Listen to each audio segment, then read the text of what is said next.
নমস্কার, আমি বিশ্বজিৎ শাস্ত্রী। আজকে আমি আলোচনা করব যে হস্তরেখা নিয়ে।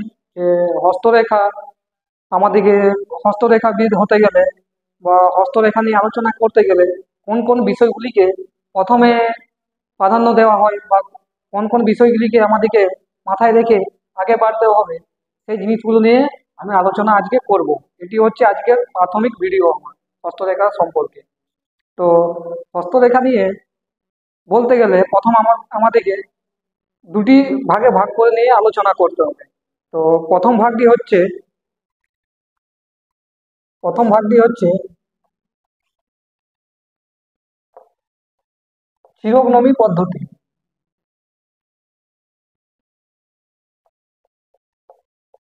একটি হচ্ছে চিরগ্নমী পদ্ধতি এবং দ্বিতীয়টি হচ্ছে কিরোমান্সি কিরোম্যান্সি পদ্ধতি।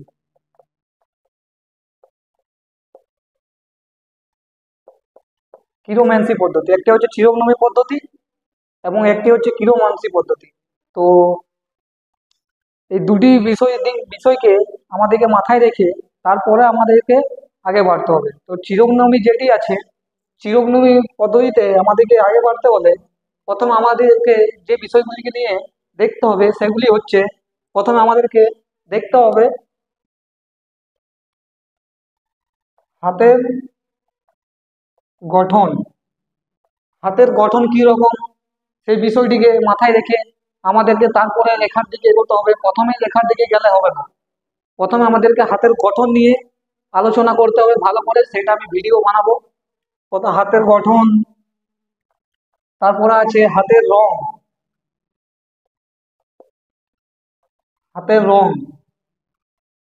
তারপরে আছে করতল, করতলের চামড়া। করতলের চামড়াটি কেমন, মানে এই যে আমাদের হাতের ফ্রন্টটা আছে, এই করতলের চামড়া কেমন হলে একটা ব্যক্তি কেমন হবে, তার জীবনে কি কি হবে, সেই বিষয় নিয়ে এইখানে আলোচনা করা হবে। তারপরে হচ্ছে করপৃষ্ঠের চামড়া, মানে হাতের করতলের উল্টো দিকটা।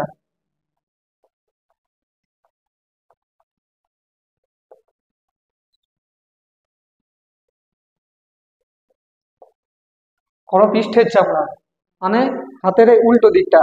এই চামড়াটি কেমন হলে একটা ব্যক্তির স্বভাব কেমন হবে, তার মানসিকতা কেমন হবে, তার জীবনে কি হবে, তা নিয়ে আলোচনা করা হবে। তো এই বিষয়টাকেও আমাদেরকে মাথায় রেখে তারপরে আগে আমাদেরকে বাড়তে হবে। করপৃষ্ঠের চামড়া, তারপরে আরো আছে যেমন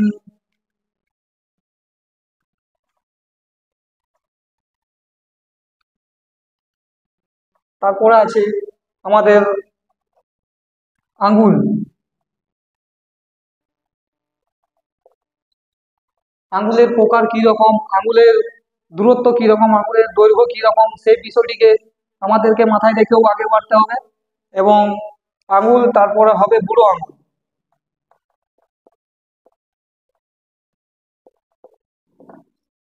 বুড়ো আঙুল একটি খুবই গুরুত্বপূর্ণ একটা দিক। বুড়ো আঙুল দেখে আগেকার মানুষরা অনেক প্রেডিকশন করতো। আমাদের প্রায় অনেক কিছুই নির্ভর করে আমাদের বুড়ো আঙুলের ওপরে। বুড়ো আঙুল ছোট হলে কেমন হবে, বুড়ো আঙুল বড় হলে কেমন হবে, মাঝারি হলে কেমন হবে, নমনীয় হলে কেমন হবে, অনমনীয় হলে কেমন হবে, অনেক কিছুই আমি আপনাদেরকে বলবো যে বুড়ো আঙুল কেমন হলে একটা ব্যক্তি কেমন হতে পারে। অনেক কিছু নির্ভর করে আমাদের এই বুড়ো আঙুলের ওপরে। তারপরে আসবে নখ।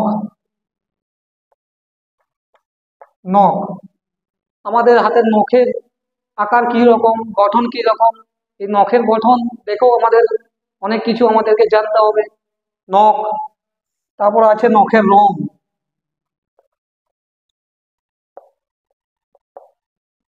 নখের রংকেও আমাদেরকে বিশেষভাবে দেখে নিতে হবে, নখের রং।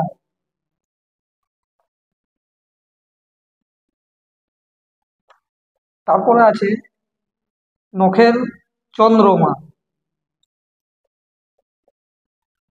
নখের চন্দ্রমা আপনারা তো জানবেনই যে নখের চন্দ্রমা কেমন হয়। প্রত্যেকটা ব্যক্তির হাতে ছোট হোক বা বড় হোক, চন্দ্রমা একটা না একটা আঙুলে থাকে। তো সেই চন্দ্রমা কেমন হলে একটা ব্যক্তির জীবনে কি হবে এবং কি কি শুভ গুণগুলি সে পাবে এবং কি কি অশুভ গুণগুলি পাবে, সেটি নখ দেখে আলোচনা করা যায়। এবারও হচ্ছে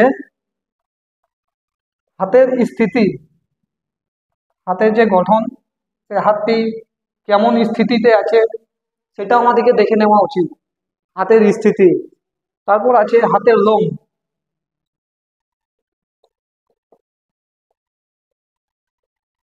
হাতের লোম, একটা মানুষের হাতের লোম বিভিন্ন রকমের হয়ে থাকে এবং লোমের অনেক রঙও হয়ে থাকে। এবং বেশি লোম হলে একটা জাতক বা জাতিকারা কেমন হবে, কম লোম হলে কেমন হবে, এবং হাতের কোন কোন জায়গায় লোম হলে একটা জাতকের ভবিষ্যৎ কেমন হবে এবং তার ক্যারেক্টার কেমন হবে, সব কিছু নির্ভর করবে আমাদের এই হাতের গঠনের ওপর। এটা নাম সবাই হস্তরেখা বলে থাকে, হস্তরেখাবিদ বা হস্তরেখা আলোচনা, কিন্তু বিষয়টা তা নয়। এটার নাম হওয়া উচিত হস্তরেখা শাস্ত্র। কারণ শুধু একটা রেখা দেখে মানুষের ভবিষ্যৎ বলা যায় না। আমাদের হাত দেখতে হলে হাতের পুরো গঠনটাই দেখতে হবে, পুরো হাতটাই দেখতে হবে, তারপরে আমাদেরকে প্রেডিকশন করা উচিত।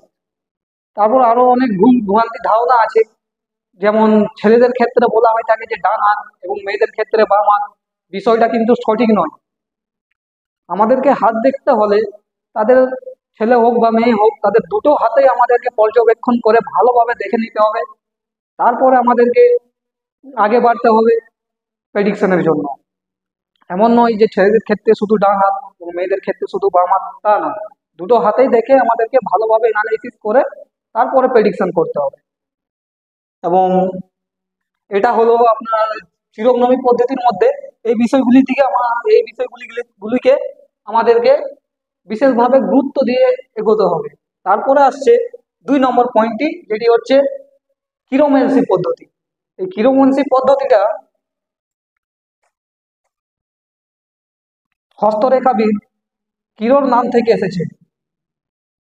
তিনি দেশ বিদেশ ঘুরে অনেক অভিজ্ঞতা অর্জন করে পুস্তক আমাদের এবং গ্রন্থ আমাদের সামনে তুলে ধরেছেন, এবং তারই নাম অনুসারে এই কিরোম্যান্সি পদ্ধতি। এবং কিরোম্যান্সি পদ্ধতি আমাদেরকে আলোচনা করতে হলে যে বিষয়গুলিকে আমাদেরকে গুরুত্ব দিয়ে চলতে হবে, সেগুলি হচ্ছে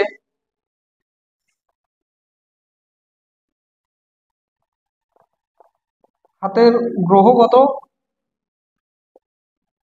অবস্থান,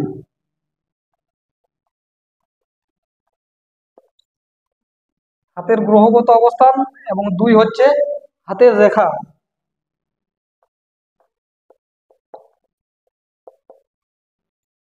হাতের রেখা গ্রহগত অবস্থান বলতে গেলে আমাদের যে নবগ্রহ আছে, 9টি গ্রহ আছে, প্রত্যেকটা গ্রহের আমাদের হাতের মধ্যে বিভিন্ন স্থানে তাদের অবস্থান আছে, এবং তাদের অবস্থান কেমন ভাবে আছে, কি অবস্থায় আছে, তার ওপর গুরুত্ব করে প্রেডিকশন করা উচিত। সেই গ্রহটা উচ্চ অবস্থান আছে না তার নিম্ন অবস্থানে আছে, সেই দিকটা আমাদেরকে দেখে নিতে হবে, তারপর প্রেডিকশন করতে হবে। তারপর আসছে হাতের রেখা। হাতের রেখা দেখতে গেলে আমাদের হাতের রেখা অনেকগুলো আছে, সেটা আমি আলোচনা করব। হাতের রেখা যেমন আমি বলে রাখি, যেমন আমাদের 3টি মূল রেখা, যেমন আয়ু রেখা, শিরোরেখা এবং হৃদয় রেখা। এই 3টি রেখা কম বেশি বলা যাবে না, প্রায় প্রত্যেক ব্যক্তির হাতেই এগুলো লক্ষ্য করা যায়। কিন্তু তারপরও যে সূক্ষ্ম রেখাগুলি আছে, যেমন বিবাহ রেখা, ভাগ্য রেখা, ব্যবসা রেখা, সন্তান রেখা, শুক্র রেখা, বিদ্যা রেখা, সুলেমান বন্ধনী এবং শুক্র রেখা, শুক্র বন্ধনী, এগুলা যতগুলো আছে সব এই শুক্রের হাতের রেখার মধ্যে পড়ে। এবং সেই রেখা কোন অবস্থায় আছে, তার শুভ এবং অশুভ দিকগুলি আমি আলোচনা করব, এবং সেই দিকগুলি গুরুত্ব দিয়েই আপনাদেরকে প্রেডিকশন করতে হবে। কিন্তু একটা কথা ভুলবেন না, সেটি হচ্ছে আমাদেরকে প্রথমত যে বিষয়টি ধ্যান রাখতে হবে, সেটি হচ্ছে চিরগ্নমী পদ্ধতির হাতের গঠনগত অবস্থান। কারণ রেখার মধ্যে সবকিছু আমাদের থাকে না। যারা শুধুমাত্র রেখা দেখে আলোচনা করে থাকে বা প্রেডিকশন দিয়ে থাকে, সেটা অনেক সময় বা পুরোপুরি ভুল বা ভুলও হয়ে থাকে। কারণ অনেক যারা গরিব, যারা মজুরি এবং যারা ভিখারি, তাদের হাতেও ভাগ্য রেখা খুবই ভালো, কিন্তু দেখা গেছে তা সত্ত্বেও তারা ওই অবস্থায় আছে। কারণটা হচ্ছে তাদের অবস্থান দিকটাও আমাদেরকে দেখে নিতে হবে। সেই অবস্থান দিকটা আমাদেরকে প্রথমে মেনে নিয়ে তারপরে আসতে হবে আমাদের হাতের গ্রহগত এবং রেখাগত দিকে। তো হাতের অবস্থানগত দিক থেকে যেগুলিতে বিশেষ গুরুত্ব দেওয়া হবে সেটা আমি বললাম। এবার আমি ওই গঠনগত দিক থেকে আমি আলোচনা করব। যেমন হাতের আকার আছে, হাতের গঠনটার মধ্যে 7 প্রকার আমাদের হাত থাকে, সেটা আমি আলোচনা করব পরবর্তী ভিডিওতে। ওই 7 রকম হাত প্রত্যেক মানুষেরই ওই 7 রকম হাতের মধ্যেই পড়বে। প্রত্যেক মানুষের ওই 7 রকমের মধ্যেই কারো না কারো সেই হাত রইবে। তো ওই হাতগুলি কেমন হবে, ওই হাতটা হলে তার জীবন কেমন হবে, তার ভবিষ্যৎ কেমন হবে, তার শুভ দিক তার অশুভ দিক সবই আমি আলোচনা করব এই 7 প্রকার হাতের মাধ্যমে। এটি হচ্ছে হাতের প্রকার। 7 প্রকার হাতের কথা আমাদের জ্যোতিষ শাস্ত্রে বা হস্তরেখা শাস্ত্রে বলা হয়েছে, সেগুলি আমি আলোচনা করব। তো অনেকেই বলে থাকেন, আমি একটা বিষয় বলছি বা আপনারাও হয়তো শুনেছেন, অনেকেই বলে থাকে যে কারোর যদি হাত না থাকে তাহলে তার কি ভাগ্য থাকে না? আপনারা হয়তো তখন কিছু বলতে পারেন না, বা আপনারাও হয়তো এটা বলে থাকেন, কিন্তু বিষয়টা তা নয়। কারণ আমাদের সামুদ্রিক শাস্ত্রে অনেক রকম ভাগ আছে। যেমন কপালের রেখা দেখেও কপাল শাস্ত্র আছে, এখানে কপালের রেখা দেখে প্রেডিকশন করা হয়। তাহলে আমার যদি হাত না থাকে আমি কপালের রেখা দেখব। তারপর বিভিন্ন লক্ষণ, শরীরের মধ্যে বিভিন্ন লক্ষণ দেখে, লক্ষণ শাস্ত্র আছে, লক্ষণ দেখেও প্রেডিকশন করা যায়। তারপর আছে তিল, শরীরের মধ্যে কোথায় তিল থাকলে কি হয় সেই প্রেডিকশনও হয়ে থাকে। এবং তারপরেও আছে পদচিহ্ন, মানে পায়ের তলাতে যে দেখবেন রেখা থাকে, সেই রেখা বা পদচিহ্ন দেখে অনেক প্রেডিকশন করা যায়। তো সেইগুলো দেখবো। যদি হাত না থাকে, জ্যোতিষই ভুল হতে পারে কিন্তু জ্যোতিষ শাস্ত্র ভুল নয়। কিন্তু জ্যোতিষ শাস্ত্রে এই সমস্ত কিছুই আমাদের অমূল্য জ্ঞান আমাদের মুনি মুনি ঋষিরা আমাদেরকে দিয়ে গিয়েছেন। তো সেইগুলি আমি আপনাদেরকে শেয়ার করব। এবং আপনাদেরও যদি কোনো বিষয়ে কোনো জ্ঞান থাকে তো সেই জ্ঞানটাকে শেয়ার করুন, প্রচার করুন। কারণ অনেক প্রাচীনে দেখা গেছে যে অনেক ভালো ভালো জ্ঞান বা অনেক অমূল্য জ্ঞান যাদের মধ্যে ছিল, কিন্তু সবার মধ্যে ছিল না, কিছু কম সংখ্যক মানুষ বা কোনো কিছু কম সংখ্যক গোষ্ঠীর মধ্যে ছিল। কিন্তু যেহেতু তখন প্রচার হয়নি, প্রসার হয়নি, তাই সেই জ্ঞান প্রায় অবলুপ্তির পর্যায়ে। তো আপনাদের যে কোনো বিষয়ে যদি জ্ঞান থাকে সেটা অবশ্যই মানুষের মধ্যে শেয়ার করুন। কারণ জ্ঞান সার্ভ করলে সেটি কমে না, সেটি আরো বাড়ে। আপনারা শুনেছেনই হয়তো। তো আমি এই হস্তরেখা নিয়ে আজকে এতটুকুই বললাম, যে আমাদেরকে কি কি বিষয় নিয়ে আমাদেরকে এগোতে বাড়তে হবে।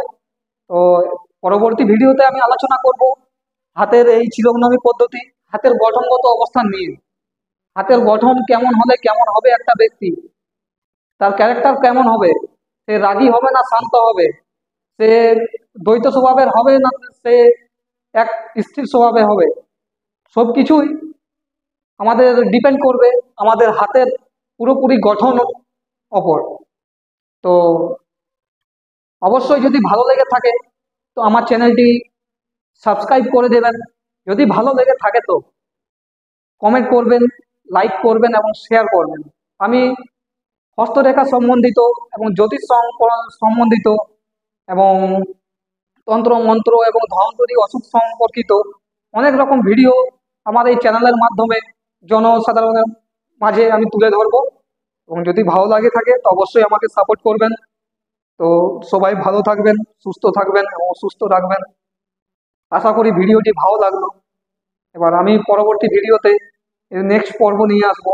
এটা হচ্ছে প্রাথমিক ভিডিও আমার এই চ্যানেলে, হস্তরেখা সম্বন্ধে পার্ট 1 বলা যায়। এবং এরপর আমি পার্ট 2 ভিডিও নিয়ে আসবো। একের পর এক বাড়তে যাবে এই হস্তরেখা আলোচনা। তো ধন্যবাদ সকলকে ভিডিওটি দেখার জন্য। ভালো থাকুন, ভালো রাখুন, সুস্থ থাকুন। ধন্যবাদ।